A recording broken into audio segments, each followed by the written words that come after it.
Clap, clap. Bumalik ka na pala. Oo, Jacinta. Kaya tapos na rin ang pagmamanipula niyo ni Vlad sa board. Bakit ba? Kung magsalita ka, parang walang karapatang magdesisyon ang anak ko. Eh, hindi ba after all, CEO na siya dito? Ikaw nga hindi na dapat sanang pumasok dito dahil hindi ka na namin kailangan dito. Oo nga pala, Miss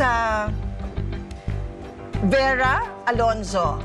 Hindi ba kailangan natin ng promo girl dun sa advertising department natin? You may want to consider Diana. Pagkatapos ng nalaman ko, Jacinta, sa tingin ko dapat ako nandito. Sino ba yung bagong partner na La Madridland? Binigay ko na nga kay Vlad yung pagiging CEO. Ano pa bang gusto ninyo? Ang gusto namin, huwag ka nang magpakita dito. Umalis ka dito. Get out of our lives. Go. Out, out, out. Di pa tayo tapos, Diana.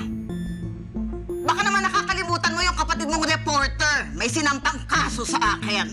At yung baby, palagay ko yun ang nagnakaw sa bahay namin. Anong kinalaman namin dun? Hindi namin kaano-ano yun. Ah, ganon? Eh, hindi ba kabyog din apelido nun? O yung bago mong kapatid, yung Amy, nag-o-OJT pa dito. Palagay ko nga baka naman ginagawa niyo ng longga ang bahay ni Julius. Hoy! Hoy! Hoy! Hoy! Tigilan mo yung ate ko! Awan mo ka yung ate! Huwag ka makisali dito. Hindi nakita mo? Guard! Guard! Ka nito eh! Bakit mo binasa sa ate ko, ha? Ako harapin mo! Phil? Tumigil ka na! Tumigil ka na! Hihingi ako ng tulong pag kailangan ko. Pag hindi, huwag ka makikisali. Hindi mo to problema. Kayo? Ang walang modo, mga iskandalosa!